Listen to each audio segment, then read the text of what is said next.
Ito pa mga bossing ko ay isa sa mga pamamaraan para masigit tayo na maka-attract ng swerte sa pamamagitan ng dahon ng laurel.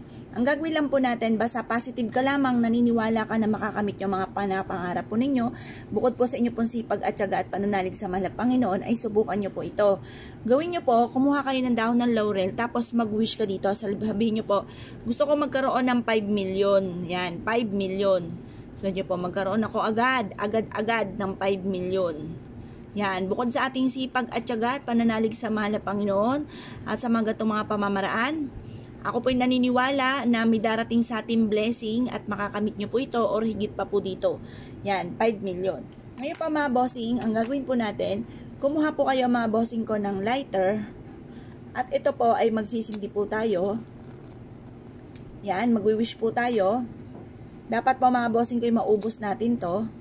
Mag-wish po tayo na matupad lahat ang mga pangarap, siksik-liglig at umapot, maraming blessing ang darating, makakamit natin ang lahat ng ating mga ninanais.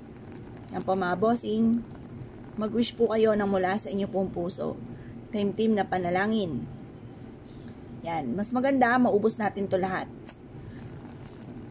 Makakamit natin lahat ng ating mga pinapangarap, magkakaroon tayo ng maraming pera, hindi na tayo mamumblema tungkol sa usapin ng pera.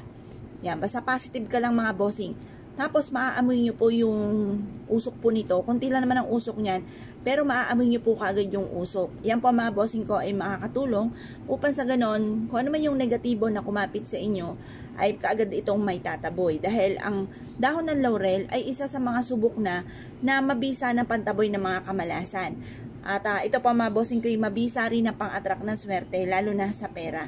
At halimbawa may wishes pa ulit kayo, halimbawa dito naman, meron kayong negosyo, sabihin nyo po dito, magkaroon ako araw-araw na malaking benta. Kahit ibulong nyo na lang mga bossing, kasi baka mabutas yung dahon ng laurel, mas maganda buo po yung dahon ng laurel. Sabihin nyo po, sa akin negosyo ay magkakaroon ako araw-araw na malaking benta. Ganon ang pag-wish, direct to the point, walang gamit na sana. At ikaw ay naniniwala na lalaki nga po yung benta ninyo. Baka naman po, nag-wish po kayo, iba naman yung tinatakbo ng inyong isipan sa binubuka ng inyong bibig. Baka sa isipan ninyo, naku, baka malit na naman ang benta. Basta positive ka lamang, i-mindset nyo na magkakaroon kayo ng malaking benta at dito na kayo yaman. Magkakatotoo po yan mga bossing. Tapos, sasabayan natin ito ng mga talagang focus ka lang sa pagninegosyo, kung ano yung mga pwedeng ikalakas o ikaswerte po ninyo. Magtuto ka lamang po sa mga ganong sitwasyon.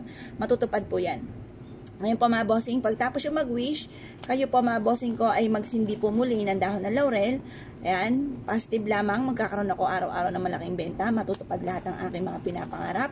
Siksik, liglig at umaapaw at maraming blessing ang darating, yayaman ako at magiging matagumpay. At sa aking negosyo ay dito na ako yayaman. Ganon ang mga pag-wish na walang gamit na sana, direct to the point. At pagkatapos, hayaan nyo lang siyang ganyan, basta sa kada araw at gusto nyo mag-wish lang po kayo, mas mainam ay sa umaga nyo ito gagawin. Huwag kang gagawa ng mga pampaswerte sa hapon, dahil sa hapon, lumulubog yung sinag ng araw, ang sunod ng taglubog, tagdilim, gabi na mga bossing. Kaya hindi maganda mga bossing. Mas maganda, mag-wish ka mga bossing ko sa umaga. Kasi sa umaga, papataas ang sinag ng araw, tagumpay sa buhay. Ang sunod nito ay liwanag mga bossing. Ngayon po mga bossing, kung kayo pinaniwala at nais po itong gawin, good luck po sa inyo po lahat.